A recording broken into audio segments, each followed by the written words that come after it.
Welcome, foolish mortals. Time to be turning around. If only you could. Cause this here's the wildest ride in the wilderness! Hey, Henry, what's holding you up? Let's get on with the show. We can't hang around here all day. Ladies and gents, this is the moment you've waited for. There's no turning back now. This is the greatest show! It's coming on the lights. With the runaways running tonight. Impossible comes true. It's taking over you. This is the greatest show. Now it's time for the WDW Beyond the Gates podcast with your hosts, Michael Hurley and Gary Aruda.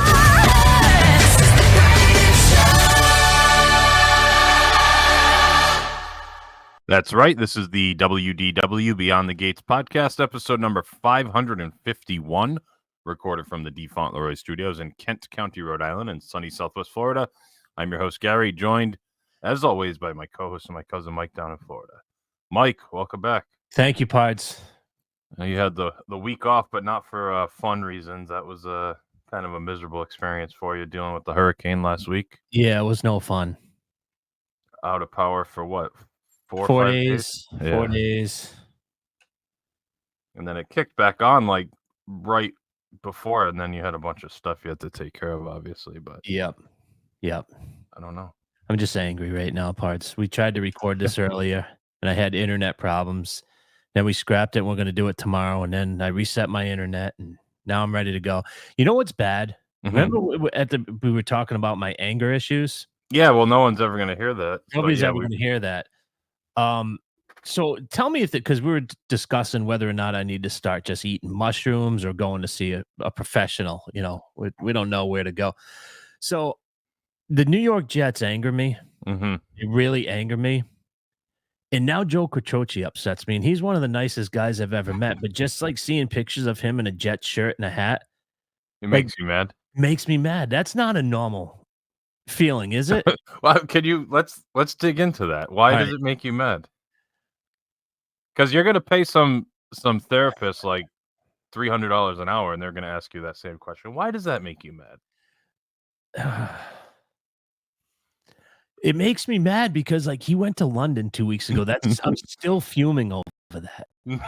I'm still upset over that. I mean, he went to like Las Vegas last year to watch that. He went to miserable Vegas, game. so he goes every year to He goes see on this despicable franchise, one of the worst franchises in all of the 4 major sports. But wouldn't it be worse if he was a bandwagon fan? No, No, that'd be better. don't you think the older you get, don't you think bandwagon fans are smart? Yeah, they kind of are. Like if you abandon the Boston Red Sox, Which who they did. they look at you, laugh at you, they take their money, and then they say, "We are not going to spend. We do not want to put a competitive team on the field." Mm-hmm. Wouldn't it be smart if you said, "Okay, screw you, John Henry. I'm going to support the New York Yankees." That makes sense. You keep putting money into a stock that's failing, and then the other guy, he says, "You know what? I'm out. I sold it at a loss. I took my money. Now I'm investing it. Now I'm making good money." That's what a bandwagon fan is. Yeah, like why would you be a Cleveland Browns fan? They put that guy on the field, and they've been a miserable franchise for their Miserable. And entire that's a existence. miserable place, anyways. Yeah, exactly. Imagine being a Browns fan. That would be bad. That whole city. That whole I mean, city.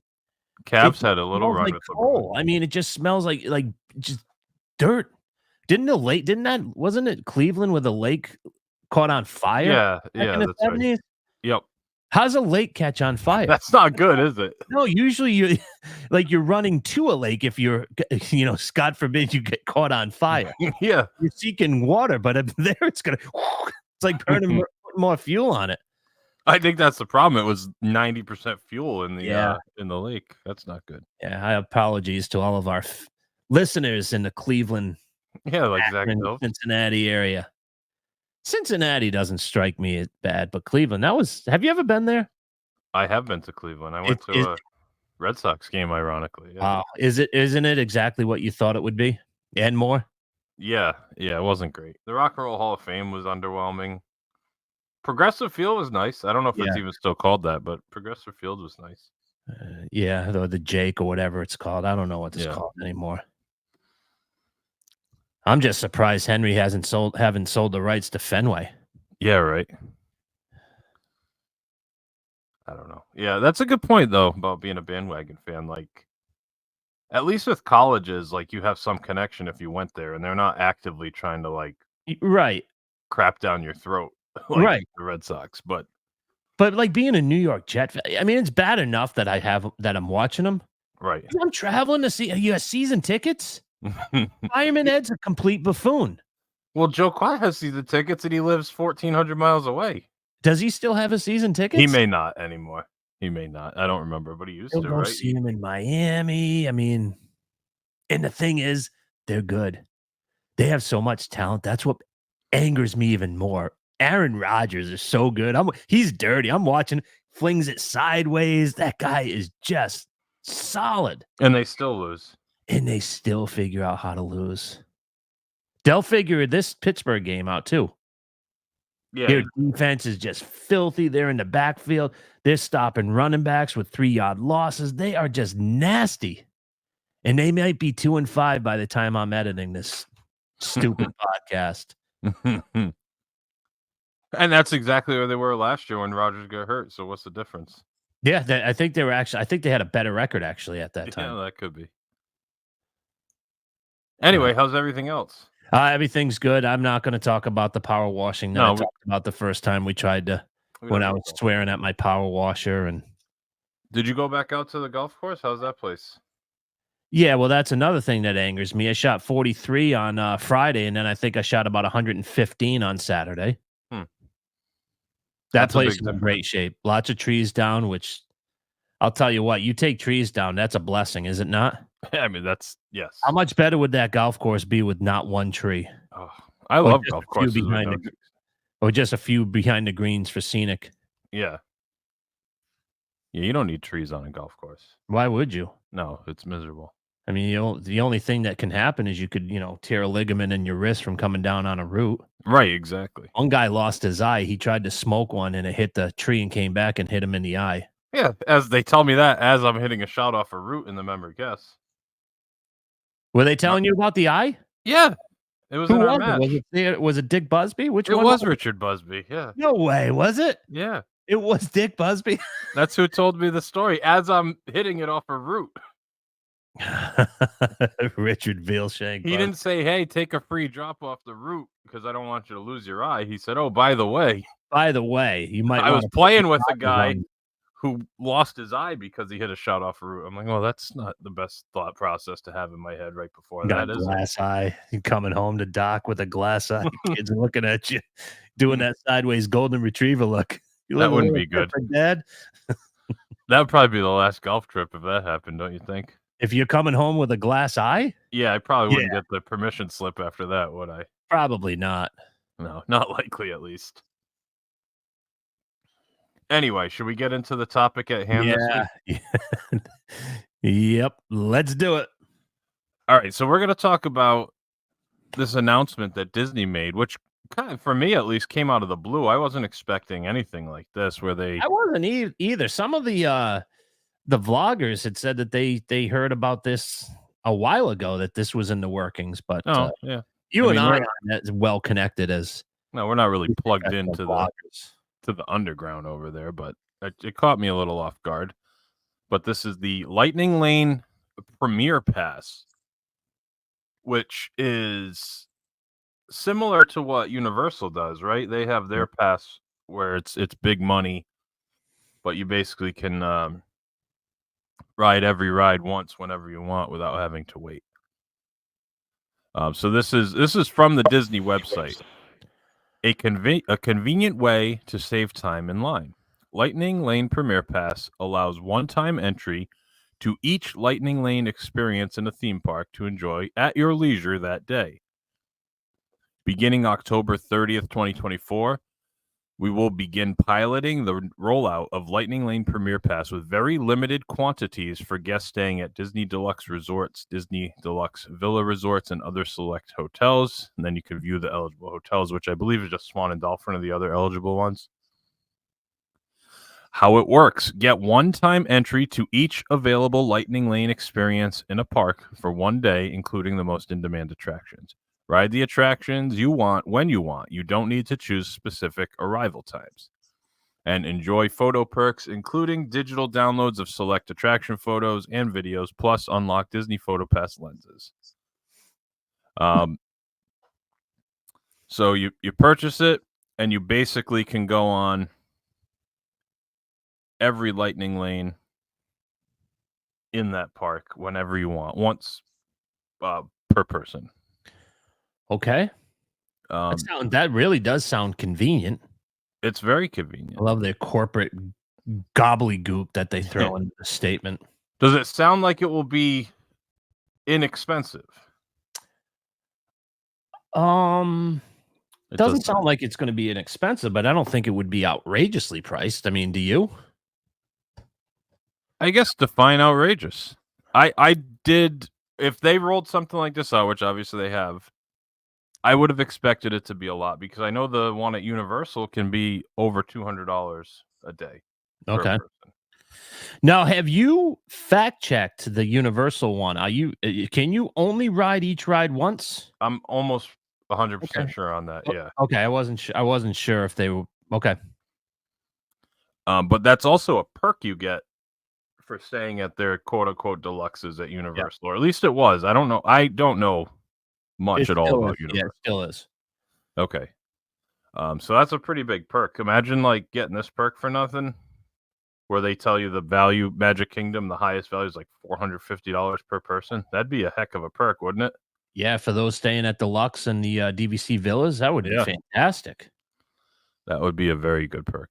Anyway, so at Magic Kingdom, you get one-time entry to each available Lightning Lane experience, and these are the Lightning Lane experiences at the Magic Kingdom. We have the Barnstormer, Big Thunder Mountain Railroad, Buzz Lightyear Space Ranger Spin, Dumbo the Flying Elephant, Haunted Mansion, Small World, Jungle Cruise, Mad Tea Party, Magic Carpets of Aladdin, Winnie the Pooh, Mickey's PhilharMagic, which that's important to get a Lightning Lane for that, Monsters Inc., Laugh Floor, Peter Pan's Flight, Pirates of the Caribbean, Seven Dwarf Mine Train, Space Mountain, Tiana's Bayou Adventure, Tomorrowland Speedway, Tron Life Cycle Run, Under the Sea, Journey of the Little Mermaid. So that's pretty much every ride, right? Yeah. In the park. I mean, there's nothing, I'm not missing anything. Nothing's excluded, right? No. And again, you only get one each day. At Epcot, these are the Lightning Lanes you get to do if you pay. Disney and Pixar Short Film Festival, Frozen Ever After, Guardians of the Galaxy Cosmic Rewind, Journey into Imagination with Figment, Living with the Land, Mission Space, Remy's Ratatouille Adventure, The Seas with Nemo and Friends, Soaring Around the World, Spaceship Earth, Turtle Talk with Crush. You can kind of see there's a big drop-off after some of those attractions there. Yeah. At Hollywood Studios, you have access to Alien Swirling Saucers, Beauty and the Beast Live on Stage, Disney Junior Play and Dance, For the First Time in Forever, a Frozen Sing-Along Celebration, Indiana Jones Epic Stunt Spectacular, Mickey and Minnie's Runaway Railway, Millennium Falcon Smuggler's Run, Muppet Vision 3D, Rock and Roller Coaster, Slinky Dog Dash, Star Tours, Rise of the Resistance, Toy Story Mania, and the Tower of Terror. I don't know. I mean, they include all these like shows and like walk-on things like it's a big advantage. Isn't that kind of like a slap in the face? Yeah. To some extent, like no one cares about that stuff. Animal Kingdom, you get Avatar, Flight of Passage, Dinosaur, While It Lasts, Expedition Everest, Feathered Friends in Flight, Festival of the Lion King, Finding Nemo, Tough to Be a Bug, Kali River Rapids, Kilimanjaro Safari, and Navi River Journey. So there's no exclusions to this. Everything is included.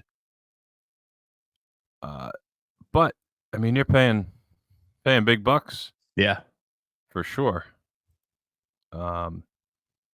So prices for the Lightning Lane Premier Pass vary by date and theme park. At launch, prices will range from $129 to $449 per pass plus tax. with the highest prices falling on a limited number of days over peak travel periods. Eligible guests will be able to view prices in the My Disney Experience app.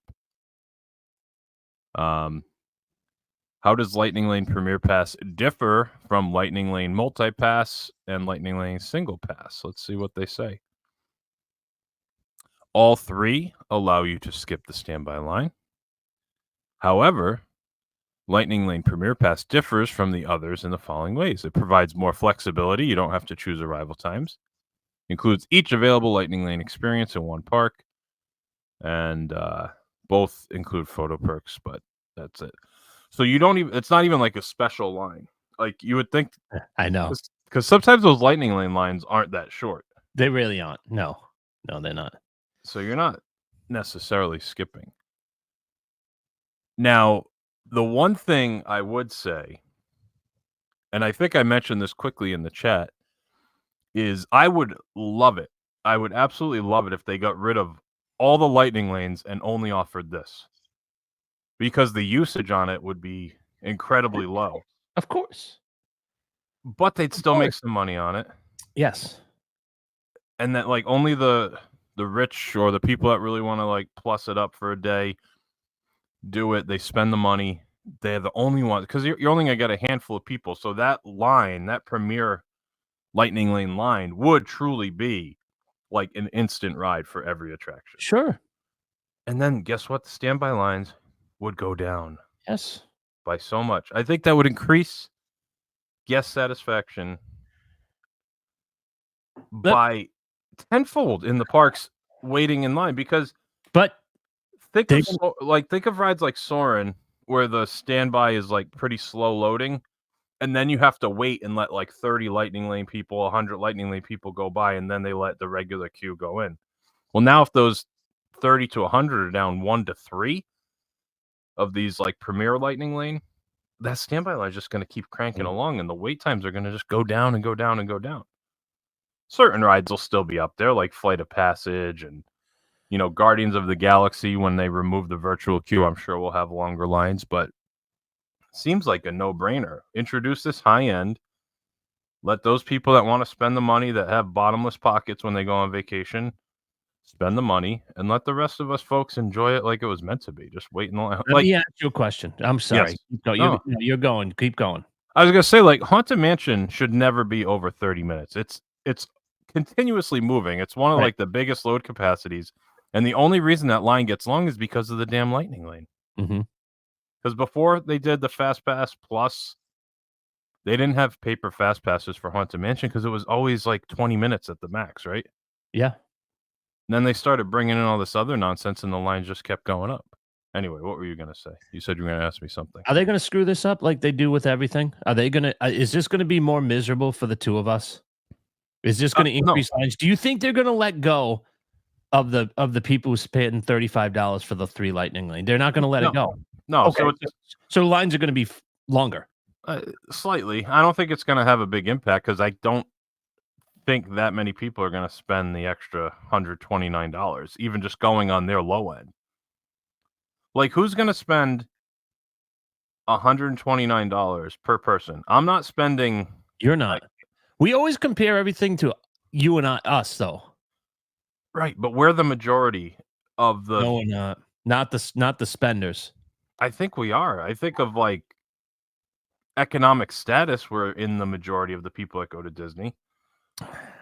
Like, I know there's people that are way above. Like, the percentage above goes to infinity, and there are people that just have unlimited budgets. You're right. We're the majority. But I'm saying there's going to be 100.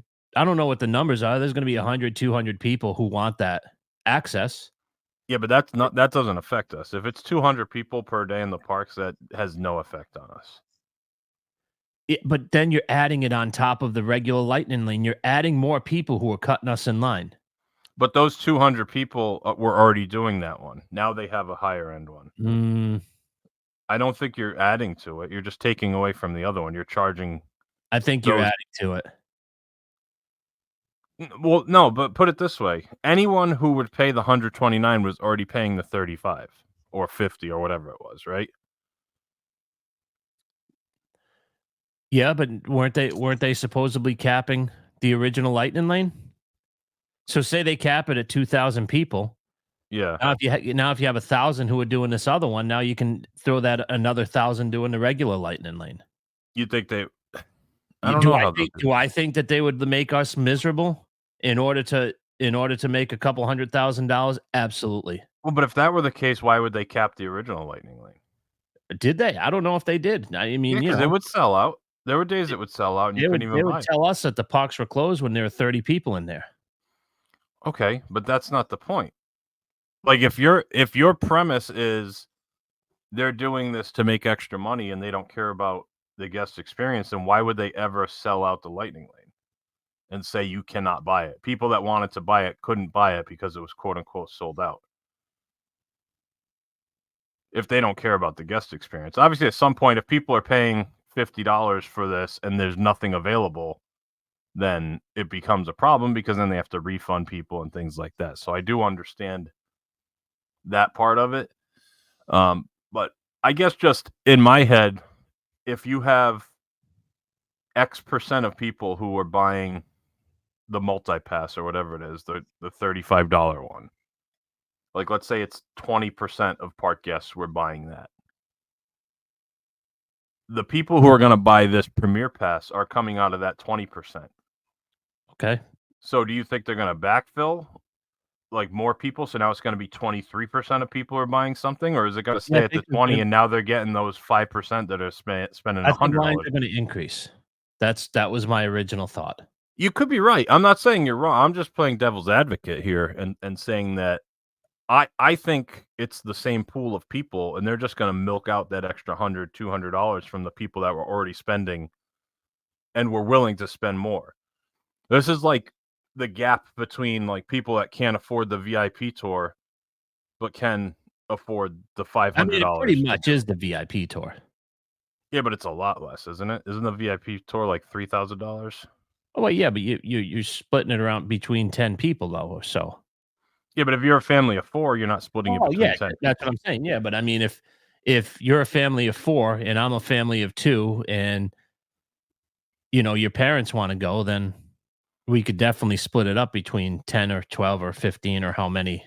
Right, but most people don't. Essentially, it's just I see it as it's a VIP tour, but it's designed around just fewer numbers. Yeah, I mean, I guess my biggest thing is, like I said, I feel like my mentality is the majority of people that go, and there are the 20% that are willing to pay more or are gonna pay more just because they have the money. But for 500, like for a family of 4, $520 extra on the low end. Are you getting that value out of Animal Kingdom to go on? Not you and I. Not you and I, but there's a lot of people who have a lot of money and little time. Yeah. And that's worth any convenience is worth any price to them. Any convenience. Right. And I'm fine with that. If they want to pay it and they want to offer it, God bless anyone involved. But I just think those people are already in the parks and they're already spending the money on the Lightning Lane because it's saving them a little bit of time, and they're complaining they can't buy more. And now they're introducing this. I don't think it's going to increase the wait times. Okay, I do. And if this thing takes off and more people do it than they thought, then I think they might even get rid of the other one or increase the price on the other one so much where less people do it. It might actually help improve guest experience. I think if they got rid of the other one, then I'd be 100% on board. Oh, I would be thrilled if they did that. Make this the only way. And then that's going to really decrease wait times all over the place. That would be fantastic. Figure out a way to make the same amount of revenue or even a little bit more and then get rid of that. Mm-hmm. Now everybody's happy. Yeah, the people want to spend their unlimited budgets, get what they want. And then the everyday people can just wait in line and be happy with it. I would wait in almost any attraction. I'd be willing to wait 30 minutes to go on. It's what it always was, and it was so much better. Like, is there a single one that you wouldn't do, like a legitimate 30-minute wait? No, I mean, Besides rides you don't like you're not going to go on Winnie the Pooh if it's a walk-on Sure. most of the time. But I'm saying if you're in the mood to go on the teacups and it says 25 minutes, you're like, oh, what the hell? I'll wait 25 minutes for that. Sure. But when that thing is 45 minutes or 60 minutes because it's a busy day, middle of the day, and people just get in the line, it's like there's no way in hell I'm going to wait for that. Like even Haunted Mansion, one of my favorites, when it's 45 minutes or higher, I'm not waiting in that line. And I haven't been on it in so long for that reason, because my kids don't want to go on it. So when I'm there, I don't want to wait in line by myself for 45 minutes while they're all going around doing something else. If it's 15 minutes, I'm like, you know what? I'll hop in line and I'll meet you guys. What about Jungle Cruise? Oh, You get to go on that. Not very. And that one's the worst. I think that one had the worst effect of the lightning lanes, the Jungle Cruise, because that's a slow loader anyway. Yeah. Now that's always 60 minutes. But yeah, I don't know. Logically speaking, when it goes from 75 down to 60, you're like, do I want to wait? Maybe I will wait an hour because God knows when I'm going to be able to get back on this. Yeah. But I think, I mean, maybe I'm being optimistic, and I'm usually not super optimistic. You're right. But I think if this works and they start, because the one thing I like is when they say piloting, which means they're testing it. And if this thing takes off more than they thought, and they just see people going from the multi-pass to this thing and spending the extra $100 to $150 to $200 more per person, they're going to say, oh, we can get these rubes for the whole enchilada. Just eliminate the cheap option. There is no cheap option. You're either high-end or you're a commoner. Yep. And that would be fine by me. I would love that. I agree. Give me that option. Sign up today. Hell, if they had that option, I might even do it at some point on one of those trips. I'm like, you know what the hell? Let's spend the $120 to go on all the rides at Epcot. We have a half day or something, and we want to get everything done.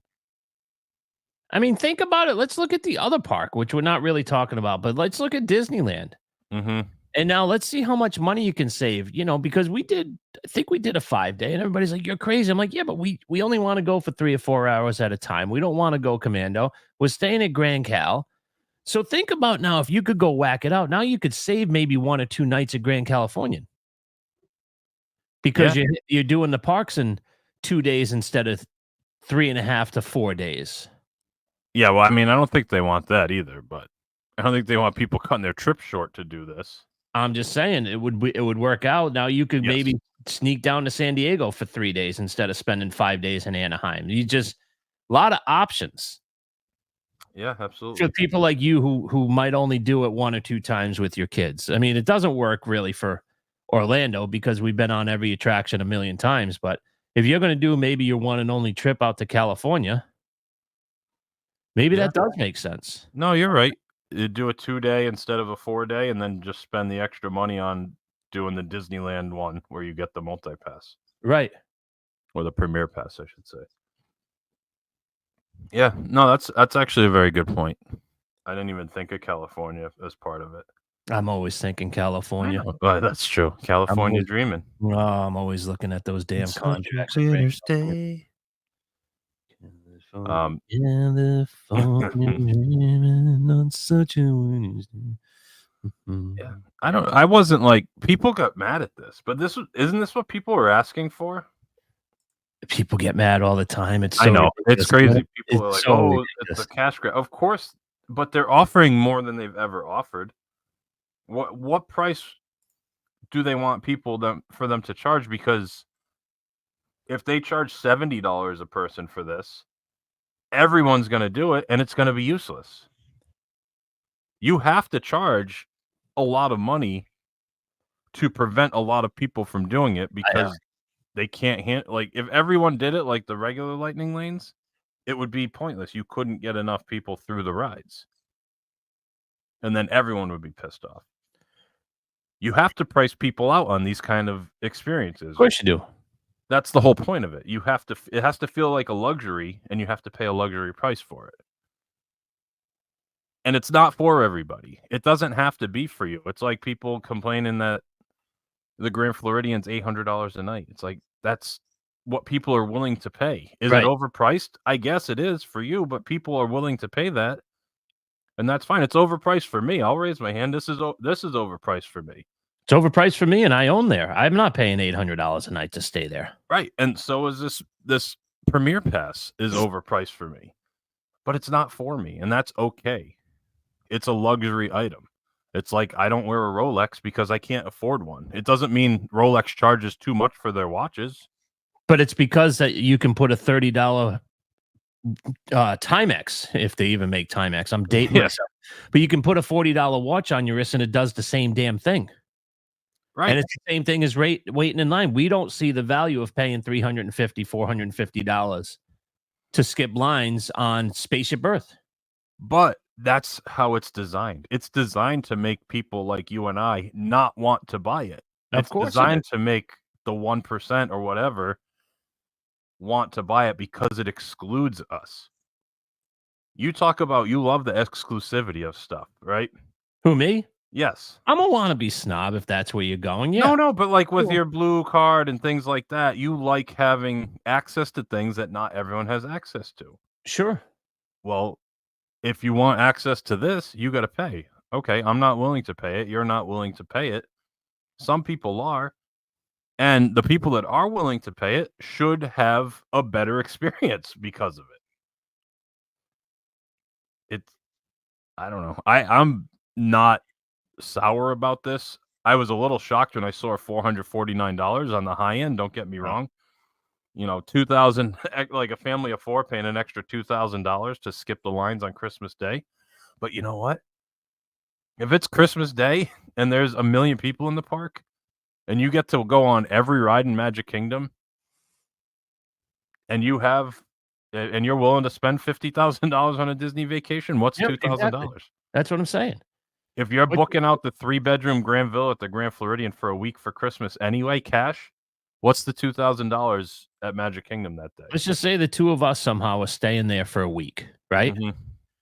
Is it worth $2,000 to be able to run it in and out of the parks real quick so that we can get back to our suite and go watch a college football game and go all balling and have our chef in there cooking us dinner? Absolutely. Yeah, if we had the unlimited budget, of course.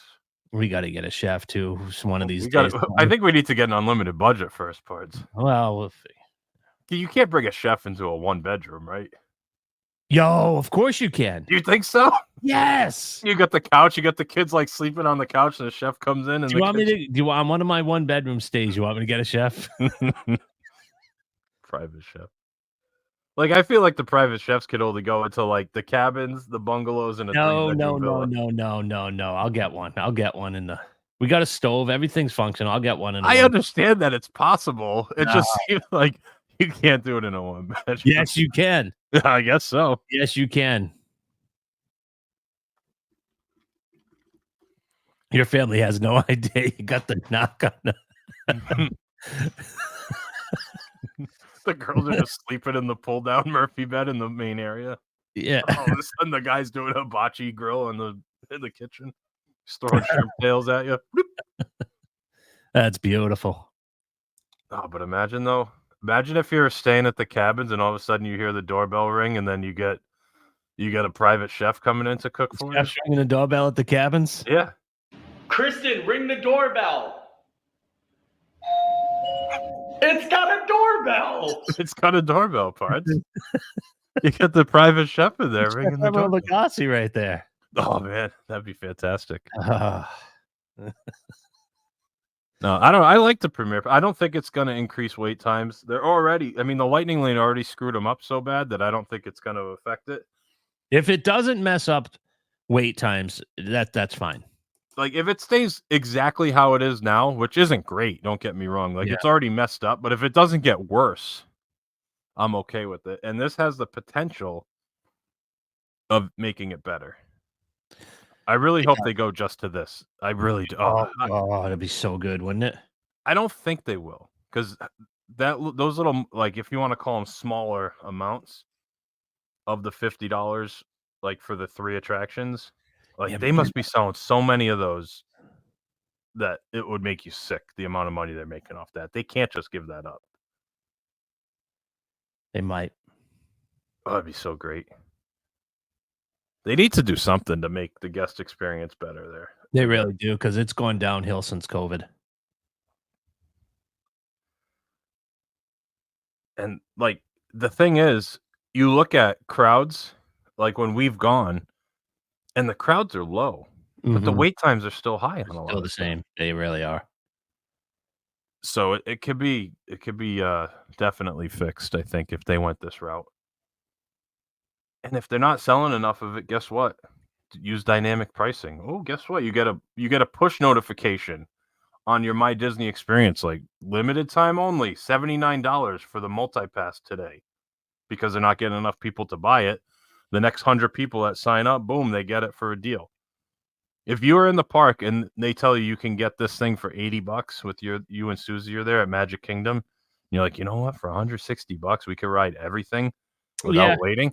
Yeah, especially if it's one of our Grand Floridian trips. You might be right. Yeah. Right, if you're already in the park and you get that push notification, like special offer just for you, boom, credit card's already in. It's like fake money. You just press it. It's thinking about it now where you're like, if I go for 7 days and I'm spending an extra $400 a day for this, all right, now that's an extra $3,500 or whatever. That's where it really messes with your head. But if they can make it, like they can incentivize it, they can make it whatever price they want at any time. They're not beholden to this $129. They can go lower. Sure can. They can go higher.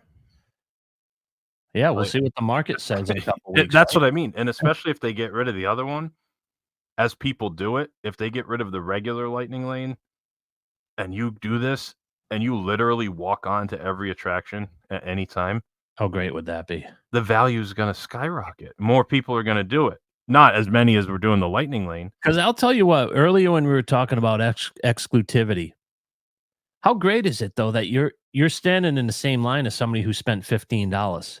Like they're not even giving you front of the line access.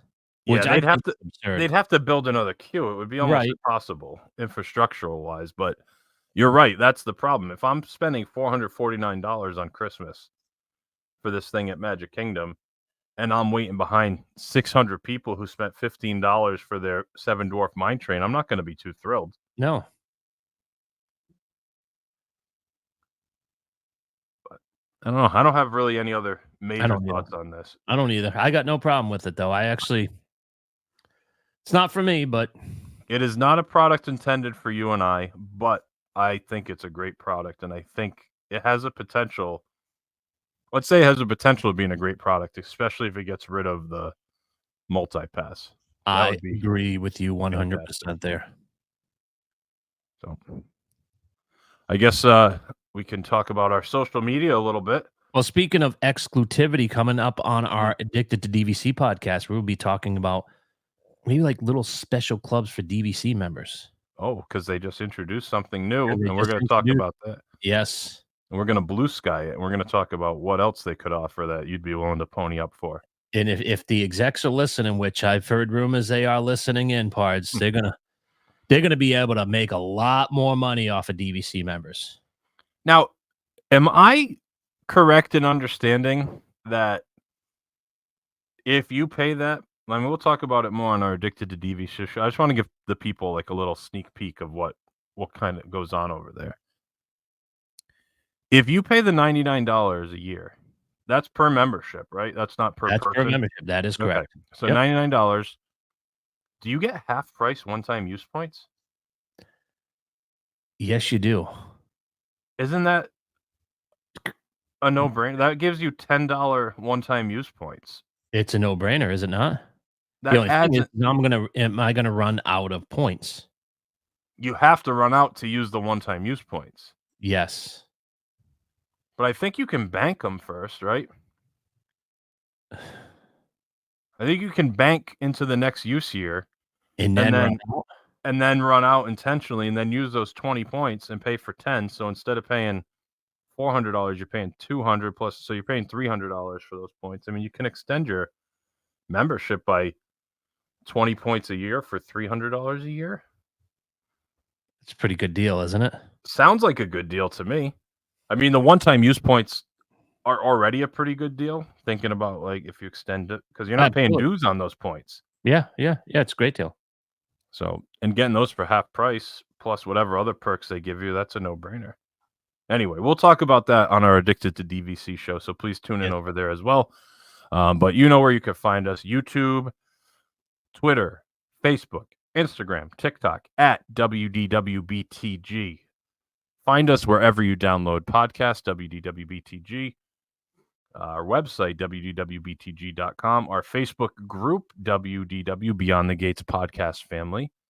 You can email us, info@WDWBTG.com, Mike at WDWBTG.com, and Gary at WDWBTG.com. Is there anything I left out? Nope, you hit on all cylinders, my friend. Anything coming up on the YouTube page? I haven't put anything out there in a while, have I? No, we got to get that thing cranking, parts. Yeah, we got to get it cranking. I know. We have a good amount of subscribers. We got to give them what they want. Yeah, you're content. You're right. But that's, I mean, you're through your summer vacation's over now. We're almost into November. Yeah. The Ross membership's wrapping up. You got to get these videos back out there. Yeah, you're right. All right. That's going to do it for episode number 551 of the WDW Beyond the Gates podcast. For my co-host, Mike, my name is Gary. Thanks so much for listening, and we'll talk to you again next week. Now it's time to say goodbye to all our company. M-I-C. See you real soon. K-E-Y. Why? Because we like you. M-